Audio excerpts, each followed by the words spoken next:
Ramon Magsaysay, ang panahon na mas mayaman pa ang Pilipinas kaysa Singapore. Alam mo ba, buddy, na noong dekada 50, mas mayaman pa ang Pilipinas kaysa Singapore? Panahon iyon na ang bansa ay tinatawag na the Tiger of Asia. At ang pangulo noon ay walang iba kundi si Ramon Monching Magsaysay, ang tinaguriang taong bayan ng Malacanang.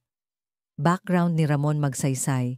Si Ramon Magsaysay ay ipinanganak noong Agosto 31, 1907 sa Iba, Zambales. Anak siya ng isang guro at mekaniko, simpleng pamilya lang, hindi mayaman. Bago siya naging presidente, naging mekaniko, sundalo, at congressman muna siya. Sa panahon ng World War II, lumaban siya sa mga Hapon bilang miyembro ng guerrilla forces. Dahil sa katapangan niya, mabilis siyang nakilala at pagdating ng 1950, naging Secretary of National Defense siya. Doon niya pinabagsak ang mga rebelde at nakuha ang tiwala ng taumbayan. Pagkapangulo ni Magsaysay, 1953 hanggang 1957. Noong 1953, tumakbo siya bilang pangulo at nanalo ng landslide.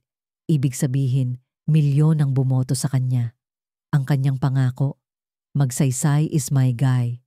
Ibig sabihin, siya ang pangulo ng karaniwang tao, hindi ng mayayaman o politiko.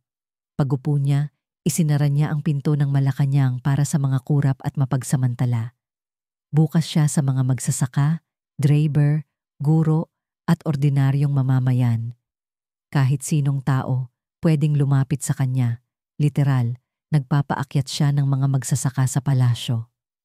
Panahon ng kaunlaran sa ilalim ni Magsaysay, umunlad ang ekonomiya ng Pilipinas. Lumakas ang agrikultura at industriya. Dumami ang mga pabrika at produkto natin ay inexport sa ibang bansa. Ang piso noon, halos kasing halaga ng $1. At ang utang ng bansa, halos wala pa. Tinawag pa nga tayo noon ng mga banyaga na the showcase of democracy in Asia. Bakit? Dahil maayos ang gobyerno, masaya ang mga tao, at disiplinado ang mga Pilipino.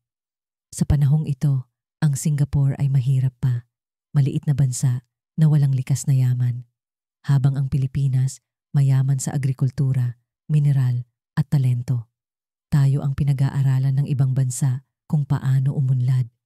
Ang trahedya. Pero buddy, noong Marso 17, 1957, isang malagim na aksidente ang nangyari. Bumagsak ang eroplano ni Magsaysay sa Mount, manunggal sa Cebu. Walang nakaligtas, maliban sa isang mamamahayag.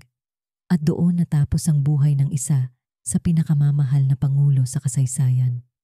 Ang balitang iyon, buddy, ay nagdulot ng matinding kalungkutan sa buong bansa. Libo-libong tao ang pumila sa EDSA para magpaalam sa taong bayan ng Malacanang. Ang aral at katotohanan. Pagkatapos ng kanyang pagkamatay, unti-unting bumalik ang korupsyon at bumagal ang ekonomiya. At habang lumipas ang panahon, naungusan tayo ng mga bansang dati ay kumukuha ng inspirasyon sa atin tulad ng Singapore at South Korea. Pero ang iniwan ni Magsaysay ay hindi kayamanan, kundi aral. Ang tunay na leader ay naglilingkod, hindi pinaglilingkuran. Kaya kung minsan tinatanong mo, bakit mas mayaman tayo noon kaysa Singapore? Ang sagot ay simple. Dahil noon, may leader tayong tapat, disiplinado, at makatao. At kung gusto nating bumalik sa ganung panahon, hindi natin kailangan ng bagong Magsaysay. Kailangan lang nating tularan ang prinsipyo niya. Thank you for watching, like, share, and subscribe mga buddy.